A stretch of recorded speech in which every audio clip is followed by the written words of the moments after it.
सबसे बुरी चीज होता है उम्मीद का टूटना। उम्मीद लगा लेते हैं और जब टूट जाती है ना, वो बहुत दुख देती है। और घर वाले आपको पैसे के साथ उम्मीदें बेचते हैं। उनको लगता है कि हमारा बच्चा जल्दी कुछ अच्छा करके आएगा। और उनको जब आसपास के लोग पूछते हैं तब वो कहते हैं कि भाई मेरा बेटा तैयारी कर रहा है या बेटी तैयारी कर रही है, आगे उसकी परीक्षा है, उसको मतलब ही नहीं है किस भर्ती की है क्या है, लेकिन फिर भी आप वो कह रहा है कि मास्टर वाली तैयारी करे। अगर माँ बाप पढ़े लिखे हैं तो अलग बिंदु है, अनपढ़ है तो वो सब उसके लिए मास्टर ही है, चाहे अध्यापक हो चाहे प्रोफेसर हो। फिर गए कि अभी परीक्षा है, भर्ती छोटी आई है, मतलब पता सब है। उनको बहुत उम्मीद है कि उनका बच्चा कोई अच्छा रिजल्ट देगा। आप उनको याद रखना हमेशा। आप यहां बैठे हैं तो आप ये मत सोचना कि आप स्वतंत्र हैं। आपके पीछे बहुत बड़ी उम्मीदों की एक दुनिया है जो आपका इंतजार कर रही है।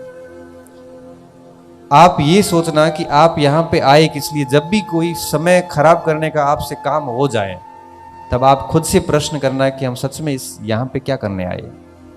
ये काम समय खराब करना तो हम गांव में बैठ के भी चौपाल में भी कर सकते थे।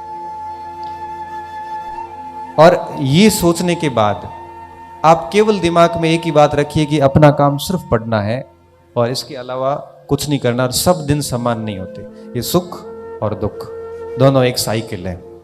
अभी दुख है तो देख लेना कुछ समय में सुख आने वाला है। अभी सुख है तो मान के चलिए, तैयार रहिए एकदम मस्तिष्क में कि दुखों का दौर भी आने वाला है। हर समय बिल्कुल समान नहीं रहता।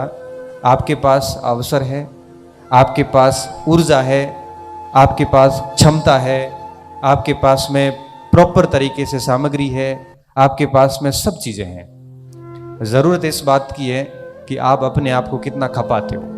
और मैं तो कई बार YouTube पे बोलता हूँ, कई बार आपके व्यक्तिगत तौर पे भी बोला है कि पढ़ने से किसी की मृत्यु नहीं होती।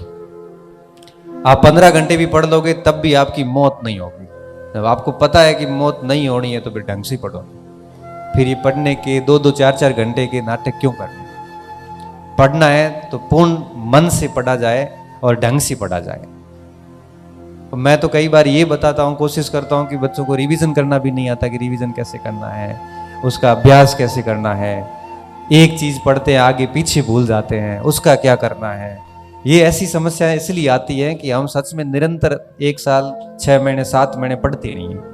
ये पढ़ेंगे तो अपने आप ही धीरे धीरे इन प्रश्नों के जवाब मिलने शुरू हो जाते हैं। तो बहुत बढ़िया मेहनत कीजिए, बहुत अच्छे व्यक्ति बनिए, माता पिता की उम्मीदों पे कायम उतरिए। मैं तो ये कहता हूँ कि जीवन में अगर मान लो नौकरी नहीं भी लगती है ना, तब भी आपका विषय इतना अच्छा होना चाहिए कि आप किसी कोचिंग में भी जाओगे ना पढ़ाने, तब भी आपको लाख रुपए देंगे। सब कहानी किसकी है? सब कहानी है आपके ज्ञान की। पूजा सिर्फ ज्ञान की होती है, बाकी शक्लें सूरत ये बड़ा शरीर कोई काम का नहीं है। जब तक आपके पास नॉलेज नहीं है तब तक कोई मंच नहीं। और गवर्नमेंट में हो जाता है तो ठीक है, नहीं तो अगर आपकी कमांड अच्छी है ना तो आप अपने आप को इतना स्थापित कर सकते हैं कि कोई हिला भी नहीं सकता वहां से। आपको कोई फर्क नहीं पड़ता कि आप किस शहर से आते हैं गांव से आते हैं, पर कुछ अंदर होना तो चाहिए ना, बिना उसके कुछ भी प्राप्त नहीं होना। तो आपके पास में वो कैलिबर होना चाहिए। वो कब आएगा? जब आप बहुत शिद्दत से पढ़ोगे।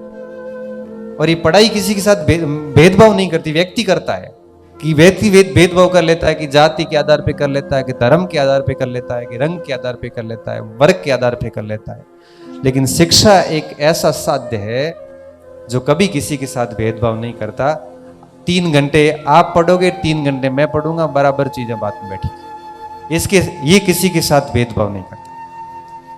और ये जितना ज्यादा चीजें की जाएगी उतनी ज्यादा पहचान बढ़ती जाती। आप कल्पना भी नहीं कर सकते कि आपको कितना कुछ मिलने वाला है अगर आप पढ़ाई करते हैं। तो बहुत सारी पढ़ाई कीजिए। कहीं पर भी कोई दिक्कत आती है तो अपना किसी न किसी अपने गुरु के संपर्क में रहिए या अपने किसी ऐसे साथी के संपर्क में रहिए जो बहुत पॉजिटिव नेचर का व्यक्ति हो, जो आपको ठीक दिशा दे। बहुत ज्यादा पॉजिटिव भी नहीं कि तेरा तो सिलेक्शन हो ही जाएगा, ऐसा पॉजिटिव व्यक्ति भी नहीं होना चाहिए जो ये कहता रहे कि तेरा, मतलब मारवाड़ी में कहते थारो नहीं हो तो क्यों नहीं हुए। वो आदमी आपका शुभ चिंतक नहीं है। जो ये कहे ना कि तेरा नहीं हुआ तो किसी का नहीं, कहीं ना कहीं ये अंदर एक गुरूर पैदा करता है और यहां से हम सीखना बंद कर देते हैं। बस हमेशा धरातल नहीं छोड़ना है कि भाई देख मेरा नहीं होगा तो किसी का नहीं होगा, ये गलत बात है। अच्छा, उस व्यक्ति के साथ में भी हमें बहुत अधिक नहीं रहा, थारा तो कहीं नहीं हुए, तेरा नहीं होगा क्यों, थारे में कई होशियार बेटा, 19 सीट है इतिहास में, 19 को तो मैं जानता हूं। ऐसा व्यक्ति भी पास में नहीं रहे, ध्यान रखना। कितना ही अच्छा मित्र क्यों नहीं हो, अगर आपको डेली बहुत अधिक मोटिवेट करें या बहुत कब नेगेटिव मोटिवेट करें, तो ऐसे व्यक्ति से जितना दूर रहोगे उतना फायदा है। मैं एक बार एक कोचिंग संस्थान का एक डेमो लेने के लिए, मतलब एक एज ए स्टूडेंट, तो वहां गुरुजी बता रहे थे कि मैंने 4 बार आईएएस दिया, 4 बार आईएएस पर फेल हो गया। तो पूछा बच्चों ने, सर क्यों, आप तो बहुत अच्छा पढ़ाते हैं। उसका कारण था मेरा दोस्त। कैसे? वो सुबह और शाम उठते एक ही थारे प्री वे तेरे प्री नहीं होगी, और सुबह शाम ये सब सुन सुन के मेरे मस्तिष्क में बैठ गया कि मेरी प्री नहीं होगी। मेरे अंदर एक अलग लेवल का भय बैठ गया, और उस भय से मैं बाहर ही नहीं आ पाया। पहले 4 अटेम्प्ट ही मिलते थे आईएएस में, अब 6 किए हैं जनरल के लिए। पहले 4 ही अटेम्प्ट थे, मैं 4 ही अटेम्प्ट चले गए, उस भय से बाहर नहीं आया। ऐसे व्यक्ति को भी नहीं रखे जो आपका कॉन्फिडेंस हमेशा आपकी जेब में डलवा दे। ऐसा व्यक्ति भी साथ में हो तो बचें, क्योंकि देखो परीक्षा हॉल में एक अकेले आप होंगे, आपका पेन होगा, आपका प्रवेश पत्र होगा और आपका आईडी कार्ड होगा, और आपके सामने आपकी ओएमआर सीट और आपका पेपर होगा, और कोई साथ में नहीं है। ये साथी वगैरह सब गेट के बाहर खड़े रहेंगे, हम तो घर के अंदर बैठे रहेंगे। युद्ध मैदान में वहां जाके हर एक प्रश्न को झेलना आपको अकेले को। इसलिए इन सहारों से बचें और बढ़िया पढ़ाई करें। साथ में ये भी कहूंगा कि छोटी मोटी सफलता मिलती है तो उसका शोर शराबा भी ना करें। अभी कई बार बीच में होता है कि कोई भी परीक्षा पास हुई, पीएचडी परीक्षा पास हुई, मोटी बधाई दे, अखबार में एक बधाई आई थी ना, बाड़मेर के अंदर इतनी बड़ी बधाई आई। हुआ क्या, तो यूनिवर्सिटी में पीएचडी एडमिशन पर हार्दिक बधाई, उज्जवल भविष्य की शुभकामनाएं।